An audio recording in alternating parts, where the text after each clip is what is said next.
Halo Mobilmania, selamat datang di mobilman.id bersama gua Danang. Kali ini kita akan mereview mobil baru Neta.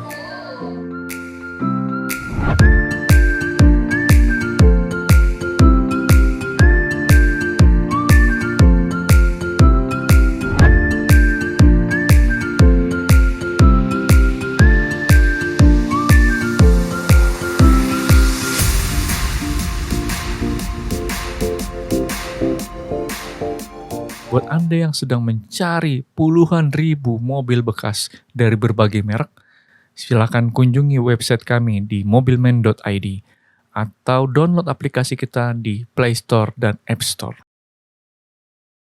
Nah, Neta ini sebenarnya adalah mobil China. Mobil baru dari China selain Wuling ya. Wuling masuk, DFSK masuk. Sekarang ada pabrikan baru bernama Neta dari Hozon Auto dari China langsung, yang masuk ke pasar Indonesia membawa mobil full elektrik. Mobil ini full elektrik dan harganya langsung kita buka aja 379 juta rupiah on the road. Bayangin, mobil di bawah 400 juta, elektrik full dengan jarak 400 km. Mobil ini juga sudah bisa di order di acara Gias 2023 dan kita juga akan mereview mobil ini. Dan mobil ini unik banget ya, warnanya pink. Cocok banget buat cewek. Kalau cowok pakai pink ini kayaknya unyu-unyu banget. Dan Neta ini membawa warna baru di dunia otomotif Indonesia karena modelnya nggak ada yang mirip apa-apa. Jadi desainnya nggak nyontek siapa-siapa, nggak meniru mobil apapun, fresh, sehingga kayaknya animo masyarakat Indonesia akan bagus nih. Seperti halnya Wuling i-Review waktu pertama kali muncul. Nah, kita bahas secara eksterior dulu. Dari tampilan depan, Neta V ini dia nggak punya grill, dia polos aja. Dia sebenarnya bahasa desainnya tuh bahasa desain dolphin, lumba-lumba. Jadi dia membulat-bulat dari depan ke belakang. Dia tidak punya grill, dia lucu gitu. Jadi mobil ini tuh tipenya tipe lucu gitu, unyu-unyu. Makanya warna pinknya ini pink cerah gitu dan keren lah. Untuk lampunya dia sudah menggunakan LED dan ada proyektornya. Bayangin, mobil harga 300 jutaan, elektrik dia udah pakai proyektor dan sudah pakai DRL-nya juga. Tapi sayangnya belum punya fog lamp sama sekali. Hanya ada tutup towing aja di sini serta ada plat nomor. Untuk kap mesinnya clean aja, dia nggak ada pancuran air. Biasanya ada pancuran air. Dulu ya, mobil zaman-zaman dulu di pancuran air di kap mesin. Mobil Neta ini nggak ada. Dia diumpetin di mana nih? Bentar gue cari. Oh ya, dia diumpetin di bagian sini sehingga nggak kelihatan. Ini bersih aja. Dan antara kap mesin dan talang air ini cukup dalam, kira-kira 5 jari. Jadi untuk aerodinamisnya cukup bagus sebenarnya. Terus yang gue pegang ya, mobil ini tuh dia nggak tipis gitu loh. Nggak tipis, lumayan tebel. Jadi nggak kaleng-kaleng banget gitu. Ya, kita lanjut ke bagian samping. Nah, mobil Neta ini nggak terlalu besar. Dia panjangnya itu hanya 4 meter dari depan ke belakang, hanya 4 meter. Lebarnya hampir 1,7 meter dan tingginya 1,5 meter. Jadi nggak terlalu tinggi dan nggak terlalu lebar. Sehingga kalau misalnya dipakai untuk jalanan dalam kota atau ke gang-gang sempit gitu ya, nggak ada masalah. Nggak begitu mengintimidasi. Dan mobil ini sudah menggunakan keyless smart key, jadi nggak perlu pakai kunci-kunci lagi, langsung keluar masuk aja. Dan ini untuk tempat pengisian chargingnya. Jadi buat ngecharge-nya di sini. Unik juga, di sini ada sen juga di samping. Jadi biasanya kalau mobil di spion, tapi ini dia di atas fender. Jadi cukup lucu juga. Dari depan ke belakang dia punya aksen doff plastik yang memperlihatkan kalau sebenarnya masuk crossover ya, tapi bukan crossover banget gitu loh, nggak sporty gitu. Dari ban dia menggunakan velg ring 16. Warnanya itu satu, hanya single tone. Dia warna abu-abu gelap. Dia menggunakan 4 lubang. Lalu bannya menggunakan 185/55. Merek bannya merek ban China, Sailun. Jadi nggak pakai merek-merek Indonesia. Dan kalau menurut gua ya oke lah, cocok dengan mobilnya. Jadi mobil ini adalah mobil listrik murah yang proper gitu. Jadi bukan pakai velg yang 12 inci. Jadi bener-bener mobil gitu. Nah, terus untuk inner fendernya dia sudah menggunakan plastik nih. Ditutup plastik semua sekeliling inner fender. Mantap. Karena apa? Mobil ini adalah mobil listrik. Jadi nggak ada suaranya, nggak ada suara mesin. Otomatis road noise itu lebih kedengeran lagi dibanding mobil biasa ya. Karena mobil biasa ada suara mesinnya. Nah, ini mobil listrik jadi senyap dan road noise-nya biasanya berasa. Nah, ini mudah-mudahan enggak. Nah, sayangnya inner fender di bagian belakang nggak dipakai nih. Jadi hanya depan aja. Nah, inner fender di bagian belakang nggak ada, jadi langsung ke body ya. Walaupun langsung ke body tapi nggak sampai tembus kayak Honda Brio gitu ya. Honda Brio kan langsung tembus ke atas sampai ke tutup bensin. Nah, ini enggak. Jadi ya oke lah, nggak apa-apa. Nah, uniknya dia sudah menggunakan rem cakram di belakang sehingga cakramnya ada depan dan belakang. 4 roda sudah menggunakan cakram. Bagus. Cuman kurang di ini aja sih, inner fender aja. Kalau menurut gua dikasih inner fender keren. Nah, di bagian belakang Neta ini keren. Jujur keren. Tampilannya itu kayak landai gitu ya. Walaupun sayangnya nggak ada ini ya, nggak ada wipernya, tapi udah pakai rear defogger. Oke sih. Ini polos tapi unik. Apa ya bisa gue bilang? Dia mirip kayak ini, Chery Omoda. Chery Omoda tuh dia landai juga, tapi tinggi ya. Kalau ini rendah. Nah, untuk lampunya dia sudah menggunakan LED semua nih, full LED kiri kanan. Nah, di sini ada lampunya juga tapi bohlam. Lalu dia juga udah ada sensor parkir 2 ya. Kalau untuk bagasinya, bukaannya sudah menggunakan elektrik tapi masih untuk shock breakernya dia masih hidrolis biasa tanpa electric tailgate ya. Nah, bagasinya gede nih, jujur. Di segini cukup besar dan ada lampunya lagi. Untuk di bawahnya dia ada buat toolkit ya, dan ada tire repairment kit. Untuk velgnya dia nggak ada velg sehingga nggak punya ban serep. Hanya ada tire repairment kit aja.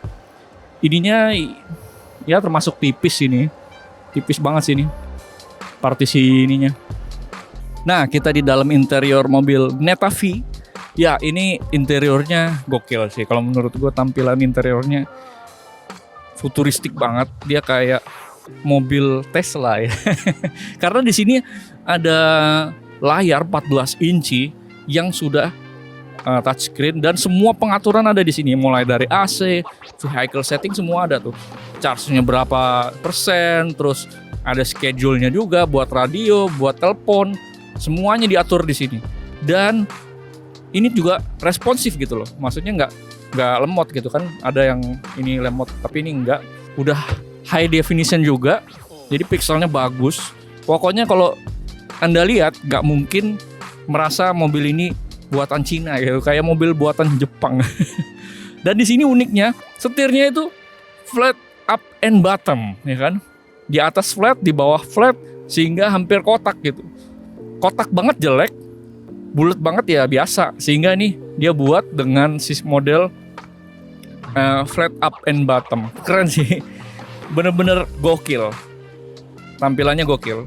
Nah, kalau dari tampilan sini, yang menurut gua agak sedikit ngakak ya, itu gear selectornya. Dia nggak ada di sini, tapi ada di semacam Mercedes-Benz. Jadi biasanya kalau di sini kita menyalakan sen, ini adalah gear selector. Mirip banget kayak Mercedes-Benz dan bentukannya juga mirip. Lucu juga nih.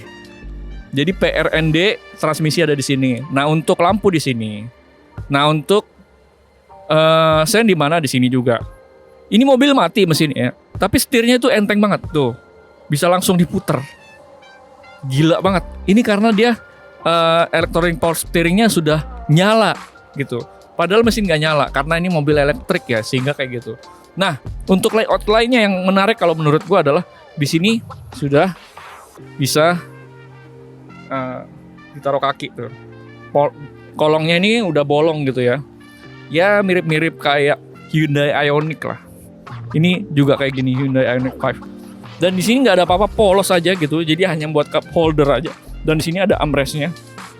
Terus tampilan layoutnya ini polos, hanya ada aksen brush aluminium, tapi sebenarnya plastik, bukan brush aluminium. Dan AC-nya tuh memanjang dari kiri ke kanan Cuman dia dilobangin satu, ada 1, 2, 3, 4 lobang. Nah, untuk speedometernya di mana? Speedometer ada di atas, di sini di depan. Dia sudah digital semua. Ada kilometer, ada persenan baterai, ada bukaan pintu, ada transmisi juga, dan ada jam, ada suhu, macam-macam semua ada di sini. Jadi MID ada di depan. Di sini hanya pengaturan sekaligus audio aja, gitu. Untuk setir dia udah ada buat pengaturan audio, bisa buat pengaturan MID juga di sini, dan dia bisa buat telepon juga, gitu. Nah, gue pengen tahu sih ininya. Soft opening, coy. Mobil-mobil Jepang harga 300 jutaan boro-boro ada soft opening. Ini mobil Cina langsung dikasih soft opening. Gokil nggak tuh? Memang itulah mobil Cina, gue sukanya nggak tanggung-tanggung ngasih fitur ya.